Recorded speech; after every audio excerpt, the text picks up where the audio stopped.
Jamal here, back with another episode of Jamaal Reacts, and today I'm just looking at a video between a guy named Skap, who is an avid Kobe Bryant fan, and a gentleman named Hero Ball, who actually appeared in a debate. You know how they have these 1 versus 20 kind of conversations? Well, it was one Kobe fan versus 20 LeBron fans, and Hero Ball ended up meeting Skap there, and they actually have a video, LeBron versus Kobe, and I thought this was interesting. Shout out to Skap, just hit 100,000 followers on YouTube. And this is going to be a really good video. I think there were a lot of things said that I like and I agree with, and I'll comment on those. And there was some things said that weren't quite, to me, they just didn't really make sense. And I'll cover those as well. So I want to go ahead and get into the video. Ladies and gentlemen, a very special guest today, Skap, the newest member of the 100K Club on YouTube. We give him a round of applause for that. You've seen me on his channel time and time again defending the greatest of all time, LeBron James. And now we have him on my home turf, right? A little bit more challenging to do that when you don't have Gary and your band of yellow-bellied losers in the comments who just agree with everything you say. Now you're over here at Hero Ball, and, it's a little bit of a different ball game. But congratulations again on 100K, and thank you for coming on, sir. My pleasure, Connor. Thanks for having me. As always, I appreciate the relationship here, and I appreciate the conversations that we always have. So looking forward to seeing what you're going to throw at me here at Hero Ball. So, kind of the dominant topic of conversation with us has been Kobe Bryant versus LeBron James, a question that I thought had been answered about a decade ago. I didn't know there were so many of you people. What do you mean, you people? That still, were claiming that Kobe Bryant is better at basketball than LeBron. So we're retiring the Jordan versus LeBron talk for a little bit to get into this. And, obviously I respect your opinion. You're one of the few people who holds this opinion that actually has some decent takes. So that's why I want to kind of pick your brain here, right? So I put out a couple short form videos over these last couple weeks that have gained some traction where I'm kind of trying to get a valid answer from one of you people. And again, no one's really giving it to me, so maybe you will today. Can we start off here and you just in, a couple sentences in under a minute, tell me why Kobe Bryant is better at basketball, key question, at basketball, than LeBron James? And could you try not to use mental toughness, Mamba mentality? He was sweating at 3:30 a.m. Can you try not to use those things and we can stick to basketball? Absolutely, Connor. And quite frankly, I have Kobe above everybody else all time, except for Michael Jeffrey Jordan himself. That's it. And I, Connor, it's because I am a big peak guy. How good were you when you were at the peak of your powers? How much more dominant were you than your peer set? And that's why I think that kind of helps to disperse or diffuse, if you will, like trying to cross compare different eras, because I'm going against the peers, like how much did they dominate their peers? And when I look at Kobe Bryant when he was at his peak versus his peer set, there really hasn't been anybody to dominate at his level other than Michael Jordan. So what am I talking about there, Connor? I'm talking about an 11-year span of time.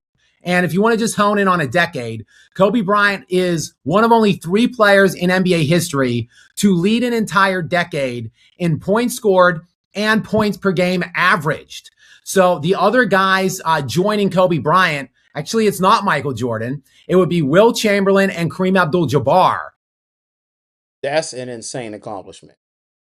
It really is. That is an insane accomplishment. Just for some context, in Kobe's 20 seasons, he had 431 30-point games. He had 122 40-point games. He had 25 50-point games, including 6 60-point games. In the playoffs, he had 88 30-point games. He had 13 40-point games, and he had 1 50-point game. That's pretty, yeah, that's pretty insane. I'm gonna be honest with you. I personally don't. I have LeBron second. I have Kobe fourth, but you have to. That's insane. So that's way back, by the way, in the 60s and 70s. So Kobe Bryant accomplished that feat. He's one of, to me, the 3 greatest scorers in NBA history, along with Jordan and Wilt. I mean, he's got more 40, 50, and 60-point games than any human being ever other than Jordan and Wilt. I honestly think Kevin Durant belongs on that list. I honestly think LeBron belongs on that list. And I think LeBron gets slighted as a scorer a lot. And I think it's mainly because it's just not pretty. The way he scores isn't pretty. Michael and Jordan had a pretty, like, artistic, artsy way of scoring. Wilt was just so outright dominant. What could you really say about him? But I think LeBron gets severely underrated in that conversation. If LeBron's not on your list of all-time greatest scorers, I'm not really mad about that necessarily. But I do think it's something that we kind of scoff at, as if he has an average basically 27 points for 23 years. Like, how many people can say that? That doesn't belong on the list of greatest scorers? And he did that while being the singular best offensive weapon in the league during his 11-year prime. He was also an all NBA defensive selected player in all of those seasons. So he is essentially like the best scorer, and he was like a top 2 positional defender during that decade.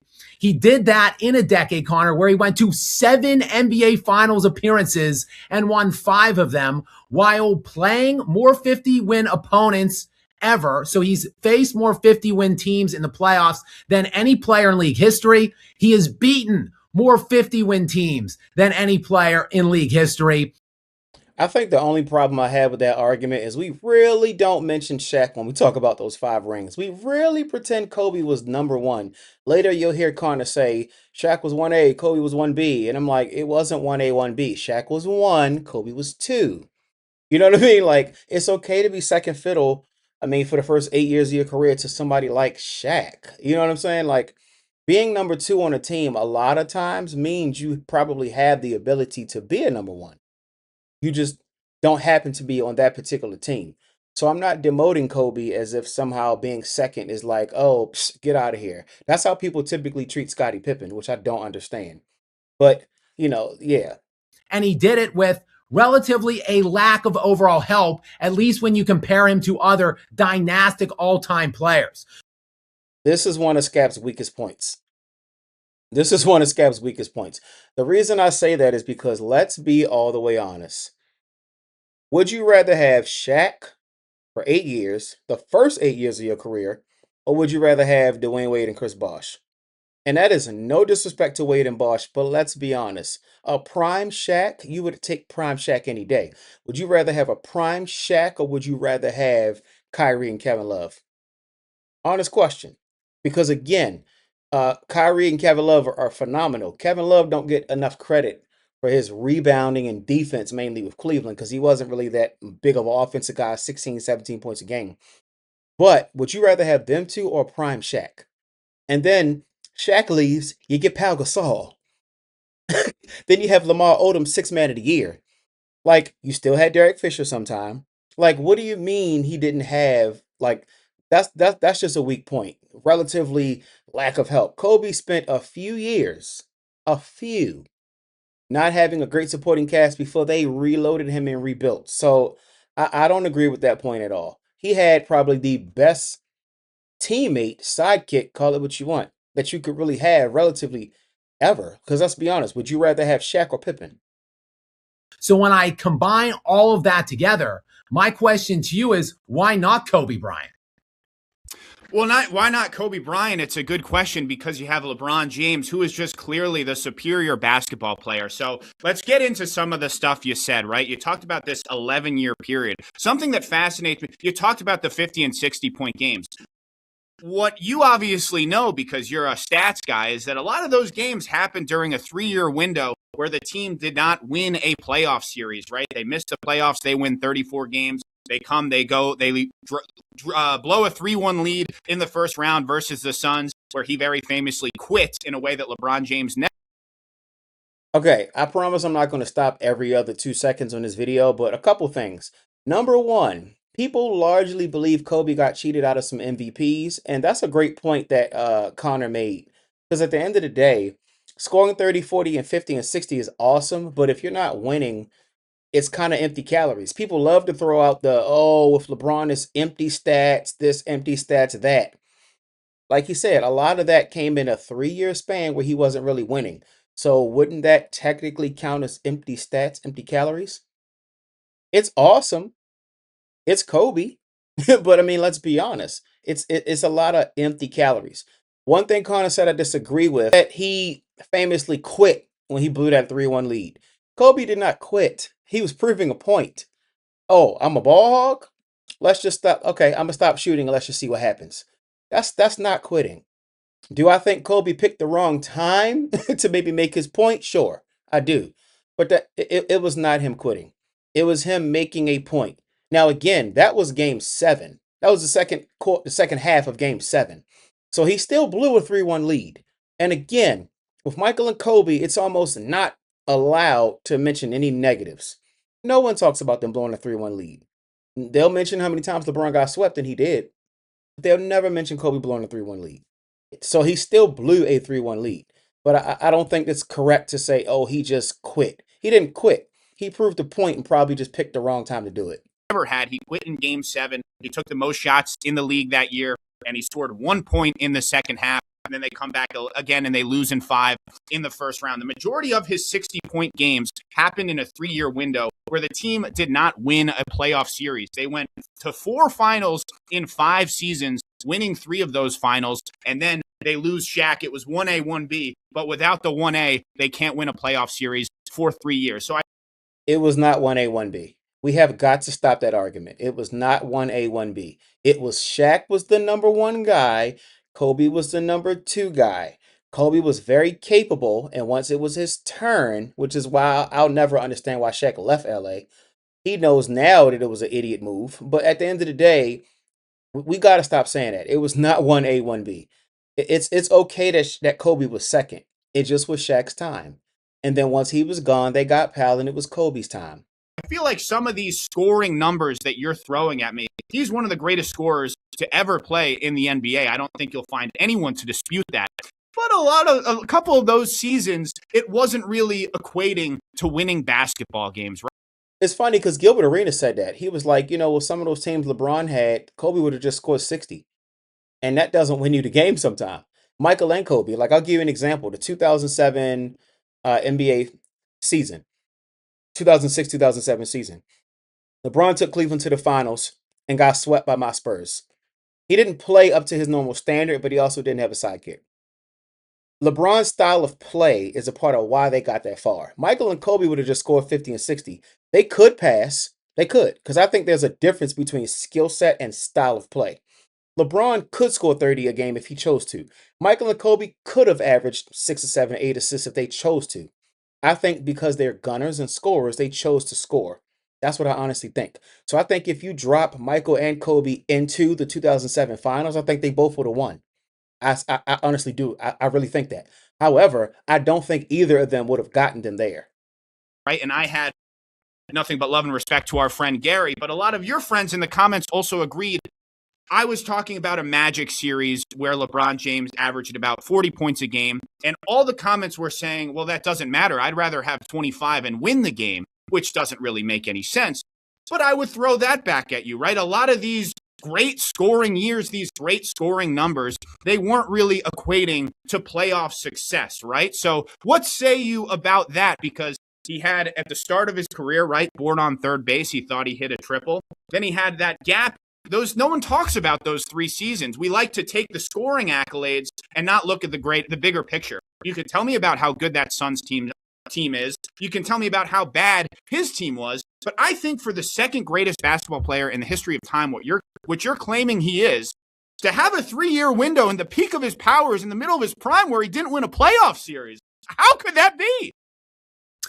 Yeah, well, first of all, you'll know too that I defended you and your king LeBron in that Orlando series against Gary. So I was not piling on you there. Secondly, I think Kobe Bryant actually is mischaracterized as a ball hog and honestly as like a hero ball player, like because the name of your platform.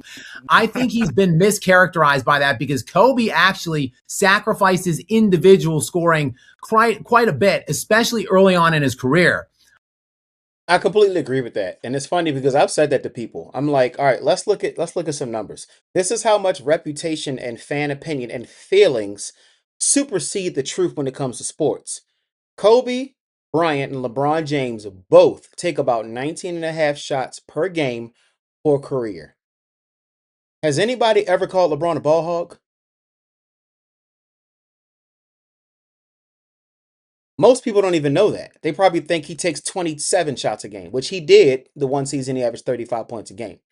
But my point is, if LeBron also takes 19 and a half shots a game, is are they both ball hogs or are they both not ball hogs? Like I don't think Kobe was a ball hog. I think he is selfish. Sure, I think there's a certain level of selfishness you need to have to be a great player. I think LeBron has that too. I think Kobe has that. But I don't think Kobe is outright a ball hog. I think that's a very bad miss you know what I'm saying. I think that's a very bad misrepresentation of who Kobe is. I don't think he was an outright ball hog. I think, look, Kobe Bryant could have been leading league in scoring every year from the time he was around 21 on, but he didn't because he was muffling and sacrificing his own individual accolades for the betterment of the team to help, kind of focus Shaq more. Because Shaq was the one that got, like Shaq having the ball more is part of why they won. Even in 2004 when they lost, Kobe outshot the team. 21 points, 3 rebounds, 3 assists on 39% shooting, while Shaq was averaging 27 points and 10 rebounds on 63% shooting. Just give Shaq the ball. Like, just give him the ball. But he had to prove it was him. And to Kobe's credit, he admitted 2004 was his fault, even though some of you fans love to act like it wasn't. And feature Shaq more until it was winning time and closing time, and Kobe had to deliver in those moments to actually seal the deal in those 3 championship runs.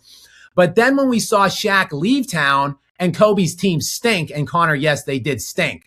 They traded Shaquille O'Neal, who was still like a first-team All-NBA caliber player. He actually finished runner-up in MVP the next year. And it was a razor-tight MVP race, too.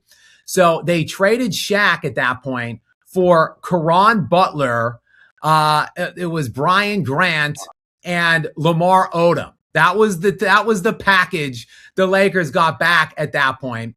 And that team was horrendous. They started Smush Parker at 1. Kwame Brown was starting at center. Chris Mim was the first guy off the bench. Brian Cook. Chucky Atkins. Brian Cook, like he's about to say. Yeah, Kobe had a couple of seasons pretty much kind of dealing with what LeBron dealt with out the gate. So not to be funny, I don't have much sympathy for it. I don't. Because he also turned right around in a year and a half after being alone, maybe 2 seasons after being alone, live on TV requested a trade that nobody ever talks about. Kobe stayed with the same team for 20 seasons. LeBron didn't. But he asked for a trade live on TV. He even said him and Vanessa were in Chicago looking for houses. In Kobe's mind, he was as good as gone. So the trade didn't go through because they couldn't figure out what to do with Luol Deng. Chicago wanted to keep him and put him next to Kobe, which would have been crazy dangerous. But LA also wanted Luol Deng, which he eventually ended up in LA anyway. But the point I'm making is that was the reason the trade fell through. It had nothing to do with Kobe. In Kobe's mind, he was gone. So let me get this straight. We're mad at LeBron for leaving after 7 seasons when a front office can't build around you, but we'll never mention that Kobe spent 2 measly seasons alone after 8 spoiled seasons next to Shaq, and all of a sudden he's ready to leave. No one ever talks about that. Cook was a starter on those teams. Luke Walton was getting substantial rotational minutes. Those aren't viable NBA players. Those were his main players on those teams. But Kobe did feature his own individual abilities at that time and show that, hey, look, I wasn't leading the league in scoring every year. I wasn't setting all-time scoring records because I was sacrificing for the team. Now, if you put this slop around me, I certainly can be the best individual scorer that has ever existed in NBA history. And the lion's share, Connor, of those 40, 50, 60-point games that you're poo-pooing now because they came when they weren't, Let me say this. I don't personally think spike total amount, high total in games, 40, 50, 70, 300. That has its place, certainly, but I don't think that's the only metric for scoring. Kevin Durant gets drastically underrated in this conversation. He takes 18 shots a game. He shoots 50%. He averages 27.1 points a game. I think people drastically underrate efficiency. This is one of the knocks on Kobe's career. He shot 44.9% from the floor, 44.7.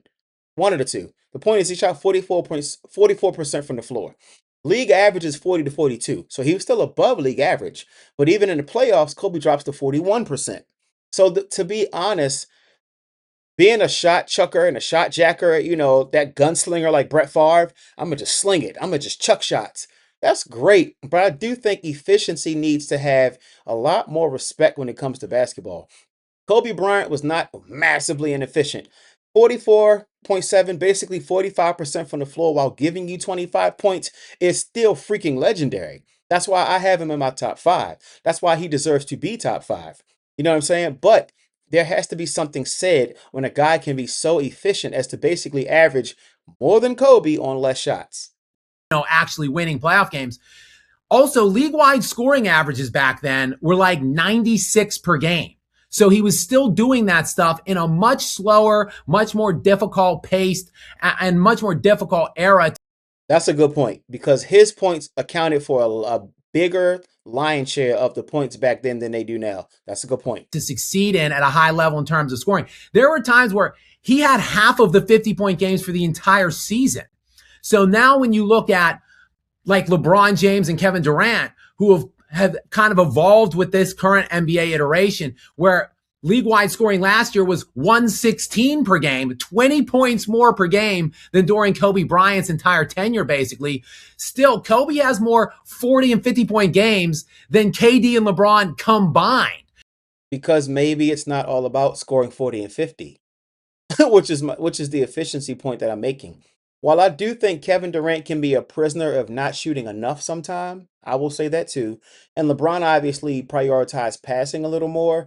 Sometimes we really fall in love with the 40s and the 50s and the 60s. And that was why Connor made the point earlier. A lot of his spike scoring happened when they were losing. So what did it really mean outside of individual dominance? I mean, if that's the case, why don't we just hail Luka the best scorer ever? He does the same thing nowadays. 33, 34 points a game, 24 shots a game, won NBA Finals, won a single game. Like, maybe it's just not all about scoring a bunch of points all the time. So I think Kobe, he absolutely is a better, and you say there's no basketball argument or no basketball case to be made. I'll admit, like, LeBron's a better rebounder. He's a better facilitator, and like a better passer overall. I think Kobe Bryant is a better defender than LeBron James, particularly on the ball defender. And I think he's a better. I'm glad he made that point. Better on ball defender. Michael and Kobe, Kawhi for that matter, are better on ball defenders. You might even be able to make an argument Klay Thompson, right? LeBron's not the best defender ever. But none of the people I just named can guard 1 to 4 consistently, and possibly in a small ball lineup also your 5. LeBron also is the only player ever to line up at all 5 positions for at least half a season. So I think LeBron's versatility on defense sometimes gets underrated. And they actually talk a little bit more about LeBron's defense later in the video. And it's actually a really good conversation. Score. I think Kobe Bryant's arguably the best scorer ever. I think Jordan and Wilt are the only dudes in the conversation. So when I take the best, arguably the best scorer ever with the most all-NBA defensive first-team selections ever, who won 5 NBA championships, like, I don't understand personally how Kobe has been so diminished and forgotten about and pushed down on the list. A lot of people have him outside of the top 10. I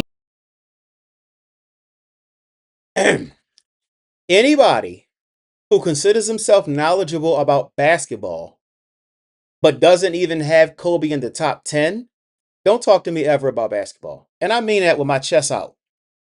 If Kobe's not even in your top 10, you do not know basketball. Kobe for me is number 4. Some of you will be like, you crazy. Clearly, I'm not that crazy. It's people that don't even have him in the top 10. That's ridiculous. Kobe, in my opinion, has to at least be top 5. In my mind and in my estimation, when you're top 5, to me, that means you're in the GOAT debate. Michael's in the GOAT debate. Kareem's in the GOAT debate. LeBron's in the GOAT debate. Kobe's in the GOAT debate. Magic's in the GOAT debate. That's how I feel. You have to at least have Kobe in your top 10. If you don't have Kobe in your top 10, what are we honestly even talking about? If you think LeBron is above him, okay, but Kobe's got to be there, in my estimation. If you've got LeBron 2 or whatever, like, Kobe's got to be top 5, but many people don't have him there. Yeah, that I agree. And that's why, again, I'm probably different than a lot of people who do this because I just don't like ranking these guys all time, right? When you ask me for my top 10, I have a very tough time comparing guys who played 40 years apart from each other. And I have no problem, honestly, as a guy who didn't really grow up as a huge Kobe Bryant fan, I have no problem putting him at 3, 4, 5 all time. Like, I hate when people say that. They played so long ago. That doesn't matter. How did you play during your time? How did you dominate during your time? Compare that to another player of another time. It doesn't have to be the same time to have the conversation. So I don't agree with that. Just because they played 40 years ago doesn't mean you can't compare them. I think that's completely fair to say he's better than a Magic Johnson, a Wilt Chamberlain, a Bill Russell. Those guys in that kind of group. I just think LeBron and Michael Jordan are so far above everyone else. So you are saying I don't think Michael and LeBron are that far above everybody else. And I think that's one of the problems in sports. Chris Broussard once said, when you're talking about all time greats and you're comparing them, you have to nitpick. In my honest opinion, if you're talking the top five, like about 5,000 people have played in NBA history. If you're talking about the five best players ever, it's always a nitpick. So Michael at one, LeBron at two, Kobe at four, for me, Kareem at three. They're all nitpicks.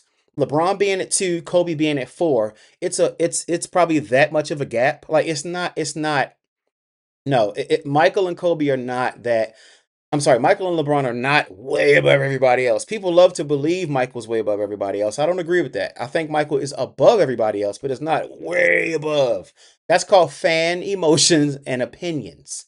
scoring. I know I do that where I say, oh, you can't say anything basketball wise other than maybe free throws. You can definitely say Kobe Bryant is a better scorer than LeBron James, even though he. I don't agree with that either. Less points, less field goal percentage, same amount of shots, less seasons. Like to me, and again, maybe, sometimes people used to say Michael Jordan could have been better at three pointers if he took more of them. Sure, but it didn't happen. So if we only go off of what actually happened, where is the better? Is it because of how Kobe scored? Sure, he had a much deeper bag than LeBron. Part of that was LeBron being bigger, stronger, and crazy fast. Richard Hamilton even once said people underrate LeBron's speed. So he didn't need a bag as deep as Kobe's. But even with that being said, I asked people who had a better post game, LeBron or Kobe, and they'll say Kobe. I'm like, I agree. So why didn't he shoot closer to the basket? So I'm sorry, I'm not giving Kobe better scorer. Michael, sure, 10 scoring titles, have at it. But even Michael, LeBron spent the majority of his career taking three less shots a game, averaging three less points a game. That's just play style. But hey, if we're going off of what happened, you got to give Michael that. But I'm sorry, I can't give Kobe outright better scorer. I think because LeBron is such a Swiss Army knife and his game is uglier to watch, we act like he's not dominant on that end of the court. Just like with the silly ass one on one conversation people always want to have. Who would win one on one? If you don't think LeBron would even have a chance to win one on one, then we're not having an honest conversation. When you compare their peaks, he was averaging a couple more points on less efficiency, while LeBron was having these years where he's top 5 in assists every year. So I think if Play style choice. LeBron, which we see in the playoffs, when he does take more of a first option attack, try to score role, he scores a lot. So it's fine to say Kobe's a slightly better scorer. On-ball defender, maybe, but overall as a defender, 2008 to 2013, LeBron James was playing some of the best defense that I've seen from a non-interior defender. So I think he gets disrespected on the defensive end. Well, and Connor, I think maybe the reason he gets disrespected is because we didn't see it for that long of a span of time. Like I'll admit to you, he did it for 5 or 6 years. He did do that. Like I'm not gonna push back on that. That's why I like Skap. He can be honest and be fair and objective. For about 5 or 6 or 7 seasons, LeBron was one of the best two-way players in the league. But looking at the fact that he's now about to enter season 24, 6 years at the top of the league as a defender out of 24 seasons, that leaves a gaping 18-year difference. You know what I'm saying? That's why for me, if you say Michael and Kobe are better defenders, I can't be mad at that. I'll give you better overall defenders, but I think LeBron's range on defense, and I'm not talking chase down blocks. Chase down blocks are cute, but they're not the same as on ball defense. But I do agree with that. But he's going into year 24 next year, and he's really only done it for that one 5 or 6 year pocket of time. So I feel like that is maybe the reason why he gets disrespected to some degree on the defensive side. Yeah, I think that's absolutely fine. I do think he, maybe not the last couple years, but there was a stretch where people were making it out like he never played defense and he just took that side of the ball off, which I didn't disagree. I disagreed with. Now, yeah, I don't know. He's not the best defender. He does dive on the ground for loose balls, but we'll get into that later. And real quick, let me just add something here. One of my issues with LeBron on defense is the fact that he can still play at a high level, and he just doesn't. Like, I think he showed it last year in stretches and in flashes where when Luka, before Luka and Austin Reeves got hurt and LeBron was kind of settling into more of a third option role on offense, he was focusing more on defense, and he still is an elite defender, but he just hasn't done it in a decade because I think he wants to just maximize his efficiency and his value on the offensive side, which I just don't respect that mentality or that outlook. Yeah, I think that's actually a fair take because he does have so many plays where it just like he's doing something lazy. And then, yes, when he does turn it on, you're like, why isn't he doing this all the time? I mean, for God's sakes, Kyle Kuzma had to push LeBron to the wing one time to contest a shot. Like, Kyle Kuzma literally had to shove him out to the wing to play defense. So, yeah, that is a very fair take. LeBron sometimes is lazy on defense. Yeah, fair take. That's my biggest problem with the way he's playing right now. At this age, I understand it's crazy him doing anything, but if you're out there, play defense. I don't care how old you are. If you're out there, play defense. Again, there's just like a lot of low effort plays. But again, when we're talking about a guy who defended MVP D Rose when he had 80 pounds on him, and then a decade later, he's defending MVP Jokic at center. I mean, the guy is one of the most versatile. Don't forget he shut down Tony Parker in the finals. Tony Parker, one of the best downhill point guards getting to the basket there ever was. Defenders we've ever seen in the sport. I will say that that's fair, that he does take some plays off. But speaking of mentality, we can get into this now. I know you love to talk about this stuff.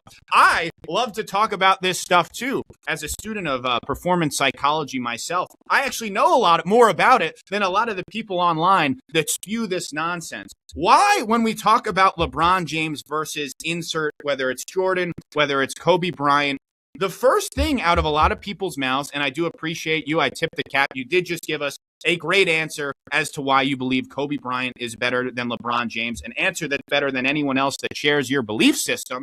And it had a lot of, his point had a lot of validity to it. Skap's point had a lot of validity to it. But a lot of these people, even people who played in the NBA and were successful, or people who cover the sport for a living, they get on and they say Kobe Bryant is an assassin. Kobe Bryant had that different mentality. Maybe even say if LeBron James had his mentality, he would be a better player. In every other sport, I don't hear that stuff. Even I do a lot of stuff with the UFC. That's one of my favorite sports. Literal fist fighting. You still, don't talk about, you're not like, you stylistically, when you're breaking down a fight, you're not like, yeah, but this guy just wants it more. When they're literally in a fist fight, or in football, if I'm telling you who's the best receiver of all time, you would never say, just you looked in Jerry Rice's eyes and it was crazy, or like he had this different mentality, this aura. You never hear about this stuff. But for some reason, and I'm not discrediting it that it doesn't count a ton in sports, it certainly does. Anyone who's playing at that level, you have to have a different mentality. But for some reason, we're able to bank like our opinions on who's better at basketball on these external things that are very hard to measure. I'm not discrediting the rest of your argument, but could you explain to me why this stuff is so important for so many basketball fans out there? Because a fan of all these other sports, including combat sports, you don't hear as much about, the difference in mentality as you do when you're trying to discredit LeBron James. Could you explain to me, as one of those people, what is it about this Mamba mentality, about this soft LeBron James mentality that factors so much into the way we view the game? Connor, I think it's not necessarily specific to LeBron. I think it's, and look, this is just maybe a differential in where we're coming from in terms of when we grew up, how old we are. Like, there's about a 15-year difference between you and I. So we grew up in different eras, different times, and different times in sports, really, where I think when you see the differential of the athletes and just the people and the mindset in today's era versus the time frame where those players, in different eras played in, there's just a difference. And I think it's maybe it's unfair to the younger generations or the people that hail from your more so like your generation. It is kind of like an old head take or like a nostalgia goggle kind of take, I think. Like, I walked uphill to school. I walked uphill both ways to school in the snow, like all year long. Like, I walked 17 miles both ways just to get to school in the snow with a boot with the bottom of the boot didn't have a sole and the front of the left one had the toe sticking out. Yeah, all of the horror struggle stories. He's making a point, and I think a lot of that is just feelings. Let's just call it what it is. It's feelings and preference. Mamba mentality is a real thing. But at the end of the day, how do you truly quantify somebody's mentality? I think that's the question Connor's really asking. kind of like get off my porch type of a curmudgeonly old head kind of take. I think there is a little bit of that, and it's undeniable. And then in some regards, like maybe people of my ilk can defend that or speak to some degree to it. Let me also say this. I think the problem with what Skap is saying is this. While I understand where he's coming from, I just spoke on it a few seconds ago. At the same time, sometimes we reference LeBron as if he started in 2015. He started in 2003. It might not have been 80s physical or even 90s physical, but illegal defense got taken out of the league, so you could stand in the passing lane, you could clog the paint.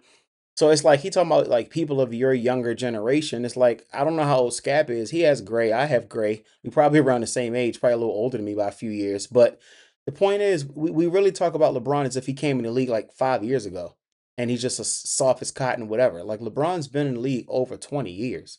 So he came in the league at a time where it at least still was more physical than now, even if it's not the most physical.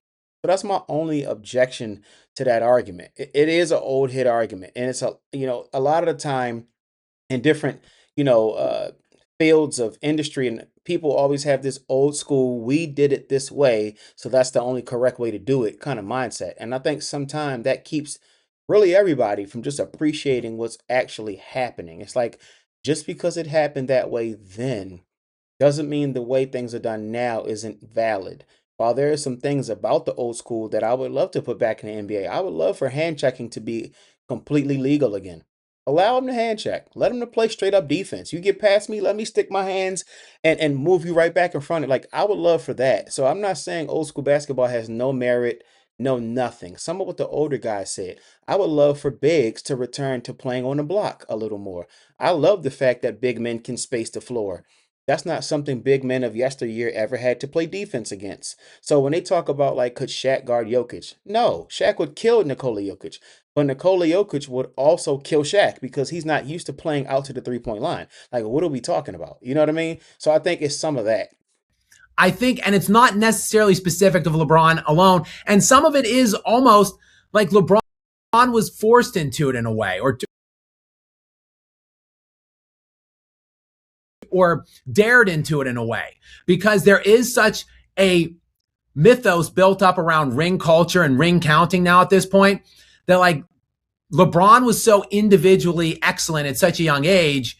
I think he identified, I don't think I'm going to be able to get to the number of rings that they've set for me if I don't go around and take control of my own destiny and start, building things the way I want to.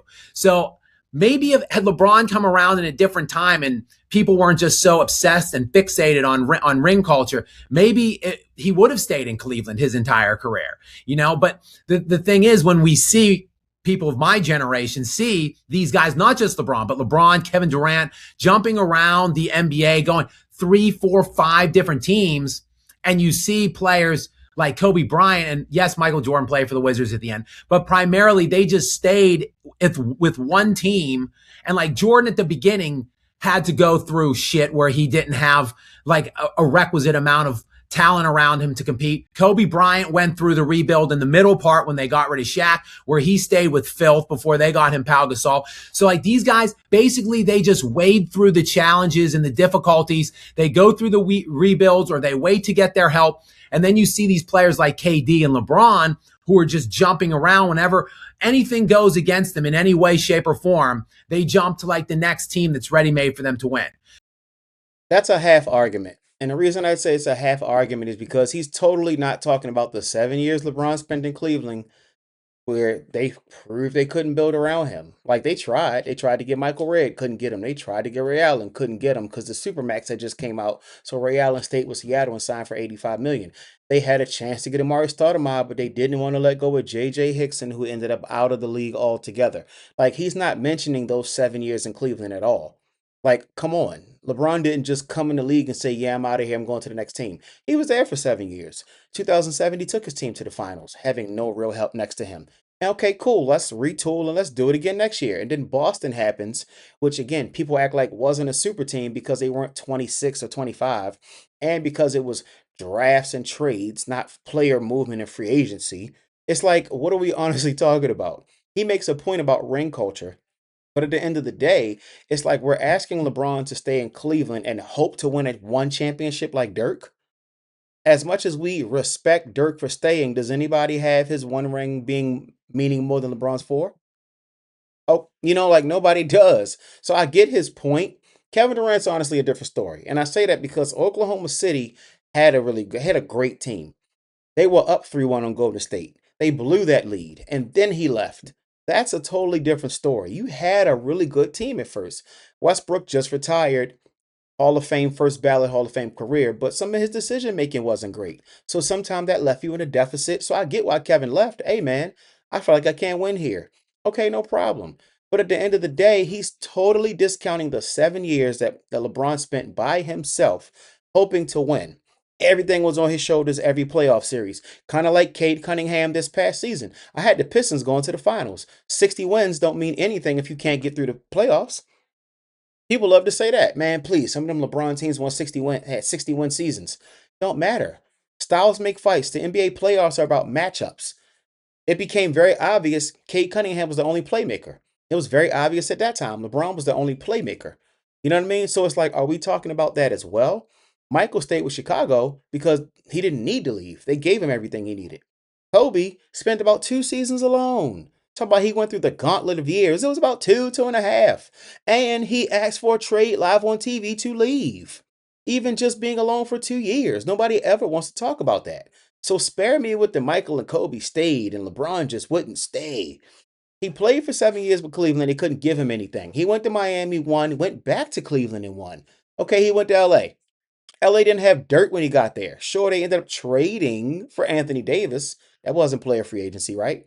Okay, so it's funny. It's like he just keeps moving and stacking the deck. Yes and no.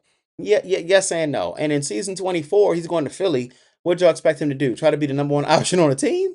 Like some of that is just a half argument. So I think me and other people of my age are just kind of inferring that means that they're weak mentally because they're unwilling to go through those challenges and those difficulties to get to the other side and win in a more difficult way. That would be part one. And I'll just do a real quick on part two. The other thing is in basketball, Connor, the guy who's willing, not even making the last shot, the guy who's willing to take the last shot and in some cases force the last shot, but based on like the etymology of your channel's name, Hero Ball, like I'm talking about Hero Ball. A Hero Ball is essentially, look, I'm the guy, give me the ball. They're going to put 4 or 5 dudes on me. I don't give a shit. I'm going to force it. I'm going to take a terrible looking shot. And if it goes in, it goes in. If it doesn't, we live with it because I am that guy.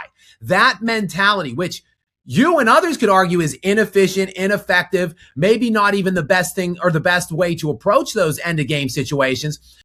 Anybody with a half a basketball brain would say that's inefficient. That's not just you guys, Connor, probably LeBron fans. That's anybody. It's inefficient and sometimes it's downright stupid. But at the end of the day, I agree. You want your guy go out in a blaze of glory.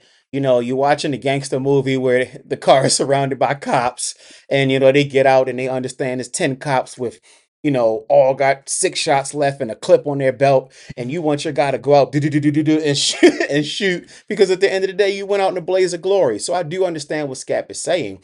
Here's the problem. Just from 2006 to 2012, Kobe took 63 shots within the last 24 seconds of a game. Guess how many LeBron took in that same 6-year period? 61. So I think the problem with the argument is not that Scap's wrong, but we keep acting like LeBron's not willing to take the shot.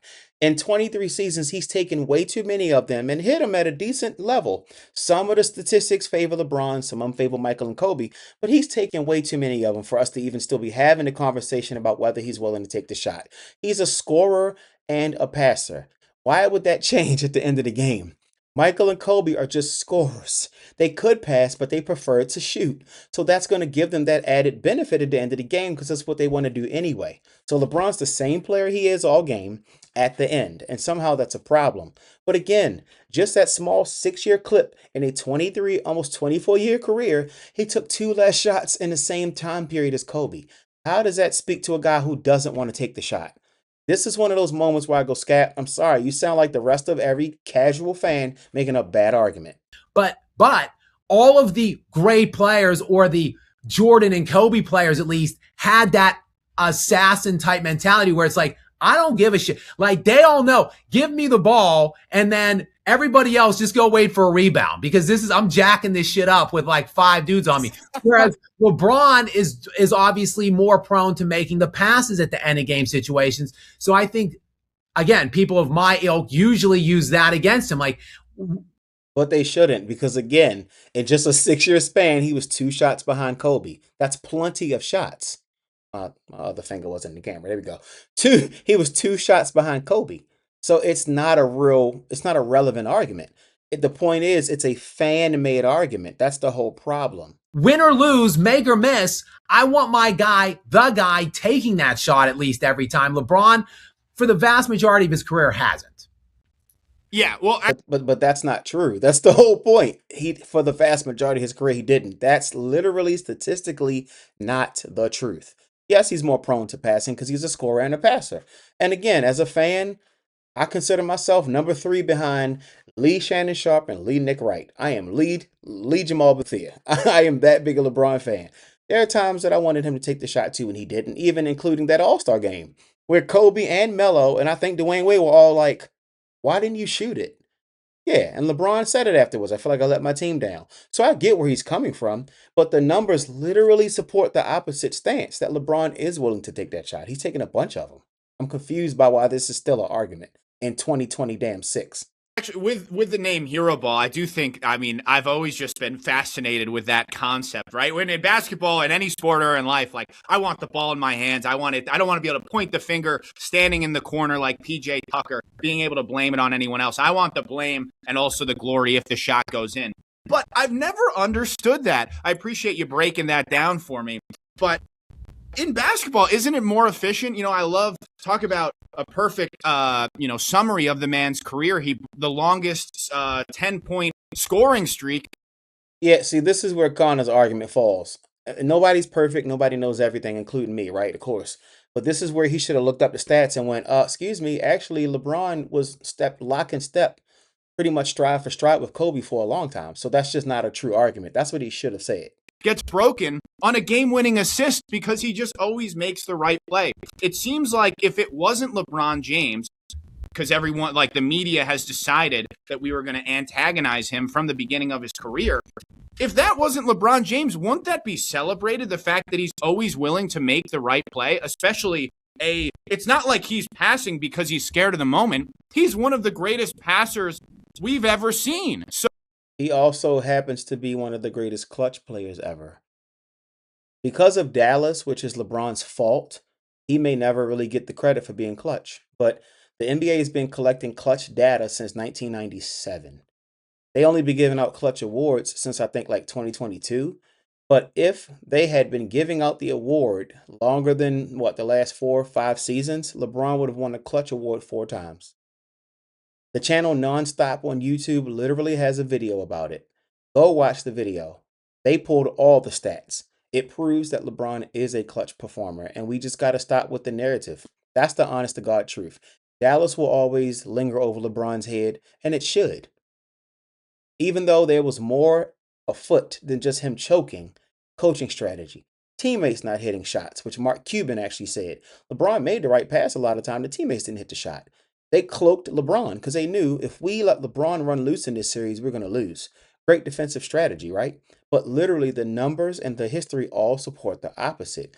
He's not this not willing to take the shot, lack of clutch guy, not born with a clutch gene like Skip Bayless likes to say.